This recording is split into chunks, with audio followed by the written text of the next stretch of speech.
Humayun Kabir sir আমাদের পাটিকা বাড়িতে এসেছিলেন। আসার পরে এই যে চাচাকে দেখতে পাচ্ছেন, এই চাচাকে কিছু মন থেকেই পয়সা দিয়ে সাহায্য করছেন, দেখতেই পাচ্ছেন সেটা আপনারা। আর এরপরে চাচাকে কিছুটা হলেও সাহায্য করবে সেটা মুখে প্রকাশ করেছে। তো আপনারা সকলে সাপোর্ট করবেন আর ভিডিওটা সকলকে দেখার। আপনারা প্রত্যেকে ভিডিওটা শুনলেন এবং আলোচনা করলেন, আপনারা সেটাও শুনতে পেলেন। তা আমি প্রথম থেকে বলে আসছি যে আদর্শবান নেতা হতে গেলে এহ জগতে সম্মান পাবে, পরজগতেও আল্লাহর কাছে সে সম্মান পাবে এবং জান্নাতে যেতে পারবে। রাজনীতি খারাপ নয়, রাজনীতি করা নোংরা জিনিস নয়, রাজনীতি করলেও নেকি পাওয়া যায়। তবে কিরকম রাজনীতি করতে হবে?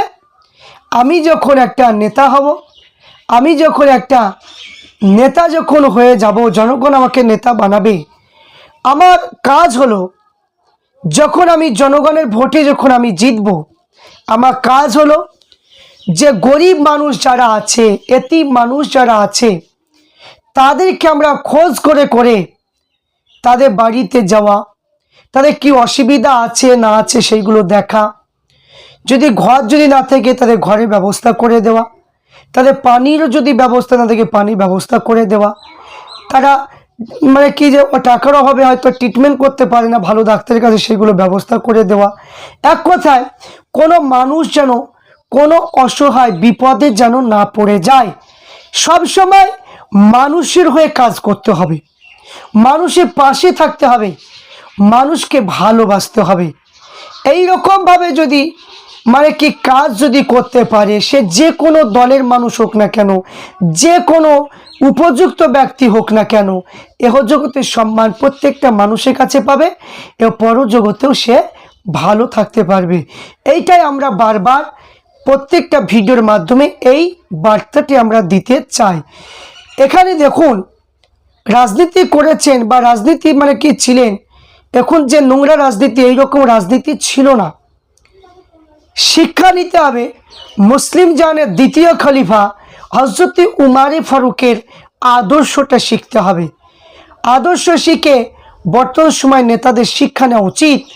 উমারে ফারুক তিনি হচ্ছে অর্ধরাষ্ট্রের খলিফা, আর তিনি অর্ধরাষ্ট্রের খলিফা হয়ে তিনি কোনো রাত ঘুমাতেন না। তিনি রাতে ঘুরে ঘুরে বেড়াতেন, কোন জায়গাতে কোনো গরিব মানুষ কোনো বিপদে আছে কিনা, কোনো মানুষ কোনো অসহায় অবস্থায় আছে কিনা, কি আমার আমাকে হয়তো আমার সঙ্গে সাক্ষাৎ করবে, আমাকে পাচ্ছে কিনা।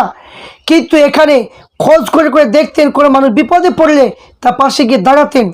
তোমার ফারুক বলছেন যে আমি যদি ওই মানুষটার পাশে যদি দাঁড়াতে না পারি, কাল কিয়ামতের দিনে ওই মানুষটার জন্য আল্লাহর কাছে আমাকে জবাবদিহি করা লাগবে। এই জন্য উমারে ফারুক তিনি অর্ধরাষ্ট্রীয় খলিফা হয়ে তিনি নিজের পরকালকে স্মরণ করে তিনি প্রত্যেকটা মানুষের কাছে খোঁজ নিতেন। এই জন্য যে কোনো দলের নেতা হোক না কেন, জাতি ধর্ম বর্ণ নির্বিশেষে, যদি কোনো মানুষ বিপদে যদি পড়ে, উচিত হলো তার পাশে দাঁড়ানো, তাকে সহযোগিতা করা। কিন্তু এখানে আমরা বর্তমান সময় সেইগুলো দেখতে পাই না। এই জন্য আমরা কিছু কথা তুলে ধরি, অনেকে খারাপ লাগে, অনেকে হয়তো ভালো মনে করেন না, সে তার ব্যাপার। কিন্তু উচিত হলো প্রত্যেকটা জনগণ, সে ভোট দেখ আর না দেখ, যাকে ইচ্ছে তাকে দেখা, কিন্তু উচিত হলো যে তাকে ভালোবাসা এবং তার পাশে দাঁড়ানো। কারণ টাকা তো সরকার দেবে, তো এখানে কোনো নেতার তো কোনো অসুবিধা নেই। তো অনেকে বৃদ্ধ ভাতা অনেকে বা কেটে দেয় ভোট দেয় না বলে, অনেকে খোটা দেয়, বিভিন্ন রকমের কি করে, এইগুলো উচিত হবে না। কারণ আপনি একটা মুসলমান, একজন আপনি এমএলএ বা এমপি হয়েছেন, আপনি মুসলমান, উমারে ফারুকের আদর্শ আপনার মধ্যে থাকা উচিত, কিন্তু সেইগুলো আপনার মধ্যে পাওয়া যায় না। নিজের জন্য, নিজের বাড়ি, নিজের ছেলে মেয়ের জন্য, নিজের আত্মীয়র জন্য সব কিছু করছে, দেখা যাচ্ছে একটা প্রতিবেশীর জন্য আমরা কিছুই করতে পারি না।